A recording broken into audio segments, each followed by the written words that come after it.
Xochimilco. These are the world-famous floating gardens of the Aztec civilization. It's a rural lifestyle in southern Mexico City. With its network of canals, nature is everywhere. All his life, 61-year-old Germán Díaz has been navigating the canals of this ancient agricultural zone. Germán shows us his piece of the floating fields. For hundreds of years, humans have been planting corn here. His ancestors taught him to think of corn as a sacred child, one who brings life. Corn for us is an infant. It is a child when we remove its seeds. It is the precious child. It is the sun child, because if the sun does not rise, the corn does not grow.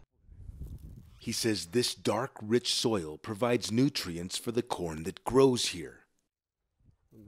Germán takes us to see the seeds he will plant in April. Like his ancestors, he has dedicated his life to protecting native corn. Germán sees imported genetically modified corn as a threat.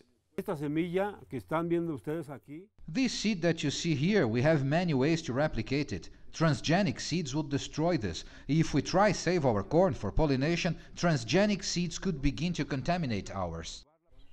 Mexico is already a self-sufficient producer of white corn. The government recently announced a ban on genetically modified yellow corn, which mostly comes from the United States. Since the opening of Mexico's economy in the mid-1990s, consumption of junk foods and high-calorie soft drinks has been skyrocketing. The health impact is clear. In 2018, the Secretary of Health found that 75% of all Mexicans are obese. There's been found to be correlation between an increased consumption of high fructose syrup products that is used to sweeten soft drinks and other type of food products in Mexico. Traditional white corn is lower in sugar. It's used to make corn tortillas, a staple food in Mexico. Many tortilla dough makers add a bit of calcium lime. The lime is mixed with the corn and cooked in an ancient process called nixtamalization. Then the corn is ground into dough. 2 volcanic grindstones are used to grind the grain into masa or corn dough.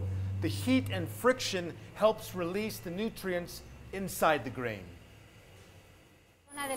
Blanca Mejia owns a local tortilla shop and lobbies national lawmakers to improve the Mexican diet. We have obesity problems, problems of arterial hypertension, inability to move around, cancer, all from a bad diet. All of the native corn producers, caretakers, and scientists we spoke with for this series agree. Mexico is the birthplace of corn, and Mexicans will continue to receive a healthy diet as long as efforts to protect this ancient crop continue.